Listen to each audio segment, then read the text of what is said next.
Bienvenue sur le podcast du Tao pour tous. Chaque semaine, je décrypte et démystifie pour vous la philosophie taoïste. Une sorte de Dao De Jing pour les nuls, version 21e siècle. Tout ça pour vous inspirer et vous donner des conseils concrets, que vous soyez pratiquant ou néophyte. Vous écoutez l'épisode 50, Faut que ça change. Je suis Serge Gillette et depuis 2012, j'enseigne la pratique taoïste un peu partout en France. Je suis aussi fondateur de thedaoproject.org, la seule plateforme dédiée à l'apprentissage, pratique et moderne du taoïsme. Le changement est un concept au cœur de nos vies. En parlant du changement, je fais référence à une double sensation. Celle que les choses ne peuvent pas rester les mêmes, que nous devons évoluer, que nous devons faire quelque chose de notre vie. Mais aussi qu'autour de nous, le monde change. Et je ne parle pas du changement climatique, même si on va se le prendre de plein fouet dans la face. Mais du fait que le monde ne nous attend pas, que la société bouge, évolue, et que nous sommes comme un bateau sur une mer mouvante, ou un surfeur sur sa planche. Cette instabilité peut faire peur, car dit changement, dit inconnu. Alors, ça tombe bien, car dans le taoïsme, nous avons une réponse, un système pour gérer l'inconnu des changements, le Yi Jing. Je vous propose de vous en parler aujourd'hui. Je le dis souvent, malgré son nom trompeur, le Yi Jing n'est pas un livre. Pourquoi trompeur ? Littéralement, Yi Jing signifie classique du changement ou classique de la simplicité. Il faut prendre ici le mot classique, non pas au sens d'original, comme dans le Coca-Cola classique, mais sous un autre angle. Le sens est ici celui d'un texte que l'on doit étudier, un texte que l'on se doit de connaître. On pourrait dire que le Yi Jing est un classique, au même titre que l'Avare de Molière. Mais alors c'est un livre ? Oui, mais non. Je vais commencer par le oui, qui est simple.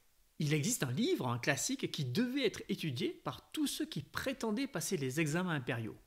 Devenir un magistrat de l'Empire, c'était la bonne planque, genre l'ENA de l'époque. Tu passes ton examen et tu finis par administrer une petite ville de province. Tu es tranquille tant que tu ne fomentes pas de rébellion contre l'empereur et tu peux t'en mettre plein les poches avec les pots de vin. Comme quoi, on parle de changement, mais rien n'a beaucoup changé depuis l'Antiquité chinoise. Donc on a ce livre dont l'histoire est très incertaine et dont le contenu a évolué dans le temps. Oui, car au-delà d'un premier texte, il s'est enrichi d'une compilation de commentaires, et ce sans doute sur plusieurs siècles. Imaginez qu'au fil du temps, différents auteurs aient chacun leur tour ajouté une couche au livre. Leur ajout prend la forme d'une phrase ou d'un court paragraphe, et ce dans chaque chapitre. Le terme Yi Jing ne désigne non plus le texte originel, mais cet amoncellement. Ce serait un peu comme si ce n'était pas le texte de la pièce de Molière qui était le classique, mais le livre de chez Folio avec toutes ses notes de bas de page. J'imagine que c'est super d'avoir des commentaires de personnes de l'époque, non ? Ça doit éclairer et ça évite d'interpréter aussi. Comment dire ? Ça serait super si les commentaires n'étaient pas rédigés de manière cryptique, s'ils avaient pour vocation de faire réellement comprendre ou d'expliquer. En réalité, ce n'est pas le cas, sauf si bien sûr, tu penses que le message suivant, pris au hasard, peut t'éclairer. Puis, communication sans entrave et épuisement, se trouver mutuellement face à face. On dirait du Nostradamus chinois. On peut même se demander s'il y a toujours une vraie volonté d'ajouter sa pierre à l'édifice pour aider ou simplement pour se faire valoir. Allez, je vais ajouter un commentaire pour laisser ma trace. Mais bon, comme je n'ai rien compris, il faut que ce soit à la fois assez mystérieux et que ça ait l'air profond. Et si je disais « stabiliser la mâchoire, les paroles sont ordonnées, tout regret disparaît ». C'est n'importe quoi. Non, c'est dans le texte canonique. Comme je le disais, on a différentes couches de commentaires, d'explications, dont, entre autres, de Confucius. Mais il n'était pas taoïste, Confucius. Non, mais cela n'a pas empêché de donner son avis, ou du moins des personnes se réclamant de sa filiation de le faire en son nom. Il n'était pas taoïste, mais ça ne les a pas empêchés. C'est un peu comme nos députés. Ils ne sont ni ingénieurs, ni économistes, ni professeurs, ni informaticiens, mais ils donnent leur avis, et quand on leur en laisse la possibilité, ils votent même des lois sur des sujets pointus qu'ils ne comprennent pas. Mais sur les logiciels libres, vous pouvez également avoir des pare-feux. Par exemple, nous, au ministère, nous avons un logiciel libre qui s'appelle OpenOffice, et il y a effectivement un logiciel de sécurisation qui empêche, en effet, le ministère de la Culture d'avoir accès, bien sûr. Dédicace à notre ancienne ministre de la Culture, Christine Albanel, qui signe ce grand moment d'incompétence et d'inculture informatique. Donc ça, c'était pour « Oui, le Yi Jing est un livre ». Maintenant, c'est un livre sur un système. Je peux prendre une analogie. Il existe un livre de cette célèbre collection au design jaune et noir qui s'intitule « Le football pour les nuls ». Ce livre est assez massif, 496 pages quand même, et comprend en plus des explications des différentes règles, de nombreux diagrammes et photos. Alors, peut-on dire, bien qu'il soit massif et très complet, que ce livre est le foot? Clairement non. C'est un livre sur le foot. Le foot, c'est pas un livre, c'est un sport. Tu viens de résumer exactement ce qu'est le I Ching. C'est un livre sur un sujet, mais ce n'est pas pour autant le sujet. Enfin, le Yijing, c'est quand même pas un sport. Non, c'est une partie d'un art. Les taoïstes ont rangé dans 5 grandes boîtes tout ce qui, selon eux, est nécessaire pour aller loin dans le développement de soi. Ces boîtes sont appelées arts. Et il en existe donc 5. La montagne, la médecine, les formes, le mandat et la divination. Le I Ching fait partie de ce dernier art, la divination.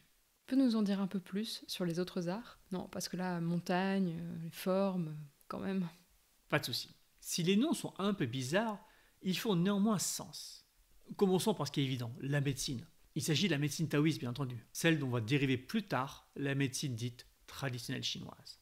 C'est un système de soins qui comprend 2 aspects. D'une part, une stratégie de traitement à base d'exercices, de pratiques énergétiques, voire quasiment magiques, et d'autre part, d'un modèle très précis. Ce modèle relie les troubles de l'esprit, les troubles physiques et les troubles de la vitalité dans l'humain. Il prend aussi en compte le patrimoine de l'individu ainsi que le monde dans lequel il vit. Aucun humain ne vit en vase clos, et ne pas tenir compte de ce qui l'entoure ne fait pas de sens. Quand on est éboueur et que notre espérance de vie est de 12 ans inférieure à la moyenne nationale, on doit en tenir compte dans l'analyse des problèmes de santé. Et certains légiférants, s'ils étaient honnêtes, devraient aussi en tenir compte dans l'âge de départ à la retraite. C'est quoi le patrimoine? Ça peut pas être ton studio dans le 13e quand même. Je vais prendre une image. On pourrait dire que si la vie était comme une partie de tarot, le patrimoine serait constitué par ta main de cartes. Tu as des atouts en nombre variable, des cartes élevées, d'autres très basses. Tu as peut-être des bouts ou des coupes franches. Enfin, peu importe ce qu'on t'a distribué, tu dois faire avec. Ton but est de faire le maximum de points. Vu par un taoïste, cette main de cartes est constituée de 2 aspects, un matériel et un immatériel. Yin et Yang, encore. Toujours, l'aspect matériel, c'est ton patrimoine génétique, ce que tu as hérité de tes ancêtres et qui s'est plus ou moins bien transmis.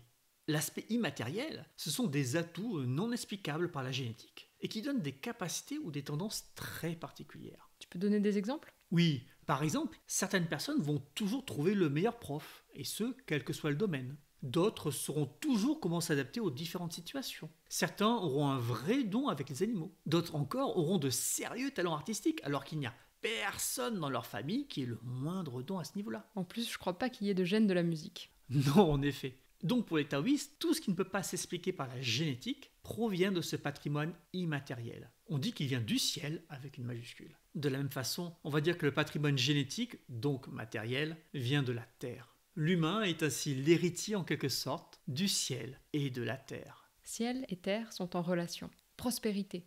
Yijing, hexagramme 11. L'art suivant est la montagne. C'est le développement de l'être humain. Si avec la médecine on voit les points faibles et on peut corriger temporairement les conséquences de nos déficiences, il nous faut des résultats qui durent. C'est exactement comme avec la médecine occidentale. Ton docteur peut t'aider avec ton diabète en te prescrivant des médicaments, mais tu as sans doute intérêt à changer des choses. Tu vas devoir modifier tes habitudes, changer la manière dont tu traites ton corps, ton alimentation par exemple. La montagne, c'est ce travail à la fois corporel, énergétique et spirituel que tu fais sur toi. Le travail du corps, c'est ce que l'on appelle généralement le Qigong. Le travail énergétique, c'est ce que l'on nomme l'alchimie interne. Et le travail spirituel, que le commun des mortels va appeler improprement méditation. Ah, je retrouve ce que tu enseignes sur The Tao Project. Oui, il y a une certaine cohérence dans ce que je fais. Cette discipline de la montagne est là pour nous faire changer durablement. On va changer, mais pas dans le sens généralement établi. En réalité, on va enlever ce qui nous empêche d'être nous-mêmes. On va enlever les crispations et les tensions qui nous empêchent d'avoir un mouvement fluide. On va enlever nos préjugés sur l'énergie, qui n'existe pas car soi-disant non mesurable. Et bizarrement, on ne va plus tomber malade. On va enlever notre pensée en arborescence et bizarrement, on va être enfin calme et attentif. Quel que soit le niveau de pratique, corporel, énergétique ou spirituel, on va éliminer ce qui nous dérange. Bon, ne rêvons pas, hein. On ne va pas vraiment éliminer, mais plutôt diminuer ce qui nous dérange. En minimisant ce qui nous freine, voire nous bloque, nous allons enfin réussir à être nous-mêmes. Enfin, non, ce n'est pas exactement ça. Nous sommes toujours nous-mêmes. Là, ce qui change, c'est que nous allons enfin nous comporter comme nous devrions le faire, agir comme nous pouvons le faire, utiliser réellement nos talents. Nous allons laisser tomber les masques et vivre comme nous-mêmes, pas comme une espèce de rôle dans une pièce de théâtre. C'est ça le premier sens du changement. Mais pourquoi appeler ça changement si on ne change pas? Vu de l'extérieur, on va changer. C'est ce que vont nous dire nos connaissances. Oh, c'est incroyable, tu t'énerves plus comme avant, tu as changé. Maintenant, quand on te parle, tu écoutes vraiment. Et ainsi de suite. Nous n'avons pas changé, nous sommes toujours nous-mêmes. Ce qui a changé, ce sont nos manières de faire, nos mauvaises habitudes remplacées par des bonnes. Le fond de notre être, lui, n'a pas bougé d'un iota. Ok pour le changement, mais pourquoi la montagne comme nom? C'est une allusion au fait qu'une montagne, bien que posée sur le sol, s'élève haut et se rapproche du ciel. Ah oui, comme cette histoire d'humain qui doit s'élever, mais tout en restant les pieds sur terre. Tout à fait, avec en plus un détail qui nous donne des indications sur la pratique. La montagne peut s'élever haut, car sa base est large. Et la base pour la pratique de l'humain, c'est tous ces premiers exercices, toutes ces consignes qui font suer. C'est toutes ces pratiques qui n'ont pas l'air de produire grand-chose, je devrais dire, avec lesquelles on ne peut pas frimer. Ce qu'on veut en général, c'est du brillant, quelque chose qui nous mette en valeur auprès des autres, pas cette base terne. Le mot montagne est un pense-bête, un post-it avec écrit dessus « Bosse tes bases si tu veux aller loin ».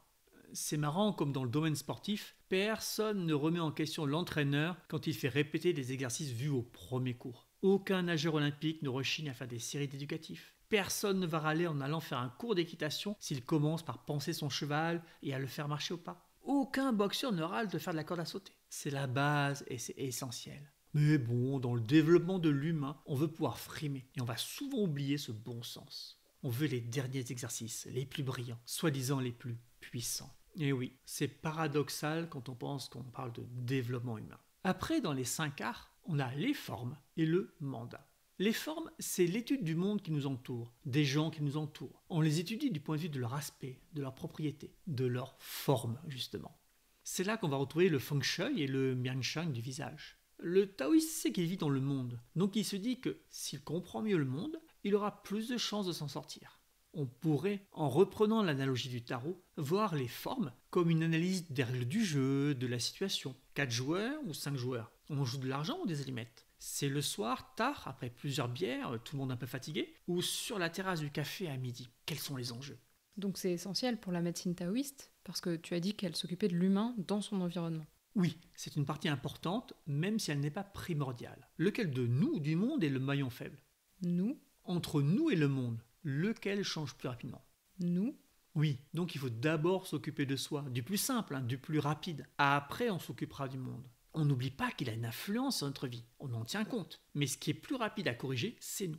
Déménager, changer de région, s'éloigner d'une famille toxique peut prendre du temps et demander des ressources financières dont on ne dispose pas. Développer le lâcher-prise peut ne demander que quelques mois. Et pour continuer sur les 5 arts tout en restant sur l'analogie avec les cartes, le mandat, c'est l'étude de la main qu'on nous a distribuée et du contrat qu'on nous a demandé de réaliser avec. C'est un peu comme si le donneur nous avait chuchoté dans l'oreille, une fois nos cartes distribuées, « Oh gars, avec ça, tu vas devoir faire une garde-contre. » Ouais, le problème c'est que dans la vie, personne te dit ce que tu dois faire. Bah justement, c'est pour cette raison que les taoïstes étudient le mandat. Nous avons des méthodes pour voir nos points forts, nos atouts, nos points faibles, et pour savoir quel contrat on s'est engagé à remplir. Et pourquoi on appelle ça le mandat? On ne va pas le recevoir par la poste.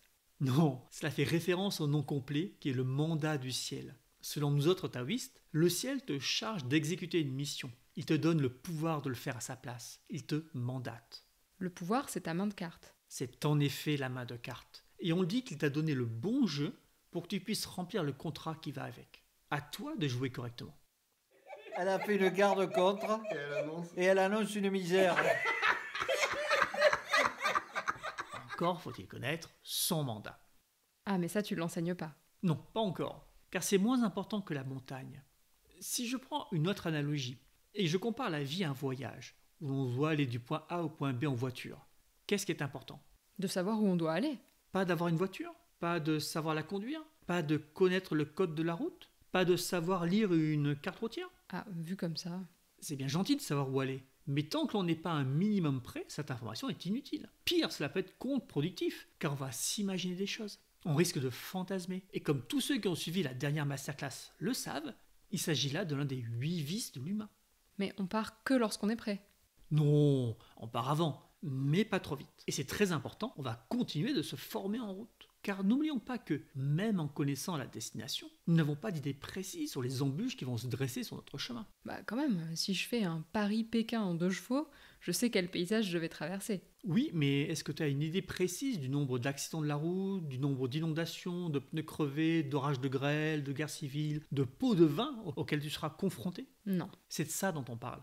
La montagne sert à te préparer au mieux à tout ce qui peut t'arriver. Le travail de la montagne est au départ relativement indépendant du chemin que tu vas prendre par la suite. Il s'agit de te donner toutes les qualités de base, soit, pour reprendre l'analogie du voyage, savoir conduire, ne pas paniquer, connaître les gestes de premier secours, savoir changer une roue, s'abriter, négocier avec les autorités. Plus la destination du voyage se précise, plus ton travail va s'affiner, se rendre plus précis dans certains domaines et moins dans d'autres. Pas la peine d'apprendre le code de la route des USA pour aller à Pékin. Comme tu vois, le problème de la destination arrive assez tard dans le travail de l'humain. Et chose amusante, en travaillant sur soi à se changer, on va petit à petit réaliser quel est notre but. Car si on peut trouver son but via le calcul du mandat, on peut aussi le trouver via... La clarté, qui est développée dans les pratiques de l'esprit, donc dans la montagne. Comme quoi, c'est quand même bien foutu. L'étude du mandat sert pour le prof, et aussi pour avoir des indications plus précises sur certains aspects. Mais l'élève peut s'en sortir juste avec la montagne. Il y a un petit problème avec le mandat. Les gens qui n'ont pas acquis des qualités comme le silence mental, l'empathie, le lâcher-prise, la clarté, la non-action, vont non seulement en tirer des conclusions pas très justes, mais en plus ils ne vont pas nécessairement agir, ou pas agir dans la bonne direction. C'est quand même un point récurrent. On sait qu'on a ceci ou cela comme problème, mais que fait-on concrètement? On peut se conforter dans l'idée qu'un jour on a prévu d'aller à Pékin en 2 chevaux, sans pourtant faire quoi que ce soit dans ce sens. Même pas acheter une 2 chevaux. C'est comme tous ceux qui disent « Oh, je ferai ça quand je serai à la retraite ». On va en reparler. Sans compter ceux qui se la pètent parce qu'ils pensent avoir une mission plus grande que celle des autres. Oui, sans compter cet aspect orgueilleux. En passant, il n'y a pas de hiérarchie dans les missions. Aucune n'est au-dessus d'une autre. C'est un petit peu comme si dans le corps humain, les organes faisaient la compétition pour savoir lequel était le plus important entre le cœur, le foie, le poumon et le rein. Pour revenir sur cette idée de voyage et d'accidents de la route qui ne sont pas prévisibles, c'est là qu'intervient le 5e art, la divination, non? Bingo! La divination sert à obtenir une bonne idée de ce qui nous attend, et donc de se préparer au mieux. Tu peux voir ça comme l'appli Waze. Elle t'indique les accidents, les inondations, les bancs de brouillard. Et si tu as 2 neurones, tu agis en conséquence. Par exemple, en ralentissant. Eh bien, la divination, c'est non seulement avoir un petit picto qui s'allume, mais aussi avoir un petit conseil qui va avec. Ralentissez, changez de route, rangez-vous sous un pont et attendez que l'orage de grêle passe. Car oui, c'est bien gentil d'être prévenu, mais si on ne sait pas que faire, faut avouer que ça ne nous aide pas beaucoup. Le système du Yi Jing est donc à la fois un système pour nous prévenir de l'évolution probable d'une situation, mais aussi pour nous donner les indications nécessaires à traverser cette situation, du mieux possible. Mais tu pourrais pas l'utiliser en combinaison avec la montagne pour savoir quoi travailler ou comment? C'est en réalité l'une des applications majeures du Yi Jing, celle de nous guider dans notre travail sur nous. Toute notre tradition, son enseignement, ma pédagogie, est basée intégralement sur ce système. On peut certes l'utiliser pour savoir si Marina aura son permis de conduire, mais c'est beaucoup plus intéressant de l'utiliser pour savoir quoi ou comment pratiquer. Mais comment on peut prévoir le futur? Ça t'est jamais arrivé en voyant quelqu'un manger de la soupe de te dire « Oula, vu comme il y va goulûment, il va se remettre sur la chemise ». Eh ben, c'est de la divination. Ton esprit, à partir des données qu'il perçoit, va arriver à une conclusion de ce qui est probable. Tu ne sais pas exactement pourquoi la soupe va tomber, si c'est la forme de la cuillère, la vitesse de celle-ci, les tremblotements de la main. Tu ne sais pas, mais pourtant tu as une idée du futur. Le fait que la soupe se répande sur la chemise pourrait apparaître comme le fruit du hasard, mais comme le disait Voltaire, ce que nous appelons le hasard n'est et ne peut être que la cause ignorée d'un effet connu. Ok, tu peux donner un autre exemple que celui de la soupe? Alors oui, il y a longtemps, quand avec un camarade qui va se reconnaître, on étudiait le Yi Jing, il avait un déménagement à faire. Qu'est-ce qu'il se dit? Si je tirais le Yi Jing, voir comment ça va se passer ce week-end. Il fait ça et obtient comme hexagramme le 28, Daguo, le grand excès. Cet hexagramme parle d'une situation où quelque chose subit un stress très grand qui menace de le faire rompre. Mon pote se dit « Oula, faut que je fasse attention, je risque de me faire mal ce week-end en portant un carton trop lourd. » En réalité, le Yi Jing faisait référence à autre chose. Le canapé de l'appartement à déménager était un peu trop grand pour passer par la porte, et ils ont donc décidé de le faire passer par la fenêtre du premier étage. À peine en porte-à-faux, il n'a pas supporté son propre poids, et il s'est brisé en 2. Ah oui, mais donc c'est pas très précis ce que dit le Yi Jing. Oui et non. Si on parle de résultats, du point de vue du canapé, c'était très précis. Peut-être aussi que si mon pote n'avait pas fait attention, il se serait fait mal au dos. Qui sait? Ce qui est certain, c'est que si cela avait été son déménagement, il aurait fait attention au grand excès dans tous les aspects de la journée. Il aurait appliqué les conseils concernant le grand excès aussi dans le déplacement du canapé. Peut-être qu'alors celui-ci ne serait pas passé par la fenêtre, et peut-être alors que le désastre ne se serait pas produit. Et pourquoi ça s'appelle classique du changement? C'est quoi le rapport avec la divination? Le I Ching part du principe que si l'univers tout entier ne bouge pas, tout ce qui est dedans est en perpétuelle évolution, en perpétuel changement. C'est la boutade, ce qui ne change jamais, c'est que tout change. Et c'est ce dernier point qui est capital. Donc ce qui nous intéresse, ce n'est pas un état donné, ponctuel, figé, mais vers quoi cet état peut évoluer. Quand tu as de la fièvre, ce n'est pas la fièvre qui t'inquiète. Non, ce qui te préoccupe, c'est de savoir si ça ne serait pas le symptôme d'une maladie plus grave. Quand tu rencontres quelqu'un, ce qui t'importe, c'est de voir comment ta relation avec cette personne va évoluer dans le temps. Pas si le premier rendez-vous est bien. Attends, c'est important que le premier contact y soit génial, non? Vraiment, tu as un super premier contact avec quelqu'un. Tes premiers rendez-vous se passent vraiment bien. Cool. Mais attention, exemple véridique. Qui te dit que cette personne n'est pas violente? Ou qu'elle n'est pas grande consommatrice de cocaïne? Ou qu'elle n'a pas une addiction au jeu? Ce qui t'intéresse, c'est l'évolution de votre relation. De ce point de vue, il vaut mieux un premier contact moyen qui tend vers le mieux qu'un premier contact génial qui va se transformer en cauchemar. C'est le changement qui compte, pas la situation à l'instant T. Le changement, c'est maintenant. Le changement, c'est maintenant. C'est ce que je vous dis d'une autre manière quand je mets en avant non pas les résultats qu'on obtient, mais les efforts et la sincérité que l'on met dans la pratique. Le bon résultat peut être ponctuel. Super, tu as réussi à sentir le calme du mental pendant 5 secondes. C'est une réussite, prends ton bon point. Mais qui sait si cela se reproduira? En revanche, les efforts, la sincérité dans la pratique vont sans cesse t'amener vers le changement. Et c'est 1000 fois plus intéressant en termes de développement de soi. Et comment fonctionne ce système du Yi Jing? Bon, pour résumer très succinctement, les taoïstes ont modélisé 64 situations avec leurs évolutions possibles, leurs changements. Chacune de ces situations est représentée par une figure composée de 6 traits. Le terme chinois pour les désigner est dagua, grande articulation, et en français on parle d'hexagramme, rapport aux 6 lignes, hexa 6. 64, c'est pas beaucoup. Non, mais avec les variations, on arrive déjà à 4096 possibilités, ce qui est déjà plus. Après, que vaut-il mieux?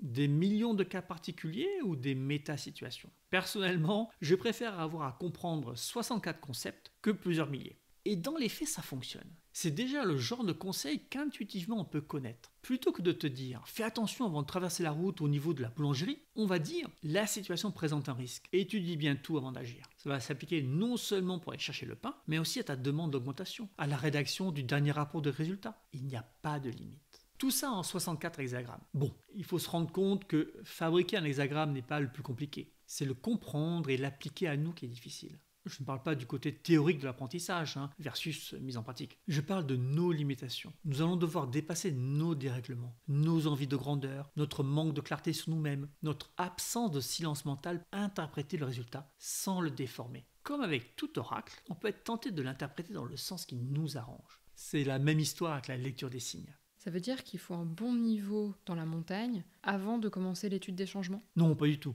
Cela veut dire qu'il faut un bon niveau dans la montagne avant de pouvoir les interpréter. Mais il y a toute une première partie théorique que n'importe qui peut faire. On pourrait rapprocher cela d'apprendre à mieux connaître quelqu'un avant de faire des affaires avec lui. On a besoin de se familiariser avec les hexagrammes, leur sens, comment ils s'imbriquent, se répondent avant de pouvoir penser un jour les utiliser. Et cette phase prend un certain temps, on parle d'une année.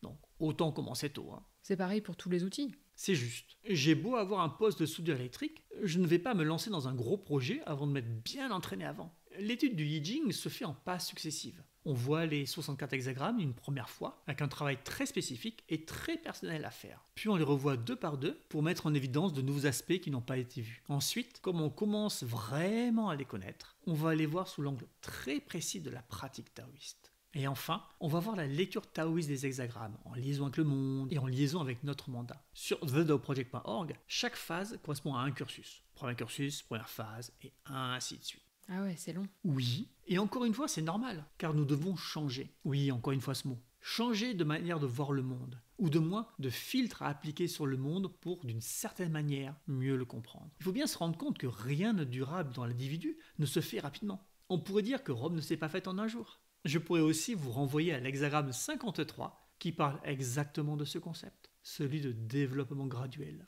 Progresser pas à pas, la femme se mariant attend, l'homme agit. Yijing, hexagramme 53. En fait, pour chaque concept, chaque événement, chaque situation, tu pourrais citer un hexagramme. Oui, et c'est pour cette raison que ça prend du temps à ingurgiter et à digérer. Et oui, il y a aussi un hexagramme pour ça. Mais ensuite, dans chaque situation, on a des conseils et un avant-goût de ce vers quoi elle peut évoluer, vers quoi elle peut changer. Pour résumer, nous avons donc deux notions de changement. Nous avons celui qui est perçu par les autres, mais qui n'est en réalité que la levée d'un voile qui nous masque, qui nous dissimule tant aux autres qu'à nous-mêmes. Ce changement est en réalité une épuration, un élagage. Et dans le I Ching, il y a, vous vous en doutez, un hexagramme qui en parle. Le second est celui de notre interaction avec le monde, ou des détails du monde qui nous entoure. Celui-là est un vrai mouvement, comme celui de la mer. Et si nous voulons pouvoir en profiter, ne pas finir brisé comme le canapé, il faut pouvoir les lire, à la manière du surfeur qui lit les vagues.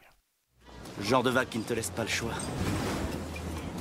Genre de vague que tu ne vois qu'une fois. Genre de vague que... Quand tu la vois, tu fais waouh. J'espère que cet épisode vous a plu et qu'il vous a éclairé les liens entre médecine, divination, travail sur soi, mandat et forme. Vous avez vu qu'il y a une notion de synergie entre les différents arts et que chacun va éclairer les autres. Alors, même si le plus important reste celui de la montagne et que vous désirez rentrer dans l'univers du changement, n'hésitez pas à lire les premières leçons gratuites sur le I Ching qui se trouvent dans l'onglet Vision de mon site d'enseignement thedaoproject.org. Et si ce n'est pas encore fait, inscrivez-vous gratuitement sur mon site et accédez à 7 cadeaux dont 10 mini-leçons gratuites et plein de conseils et de tests. Et d'ici le prochain épisode, je vous souhaite une bonne pratique.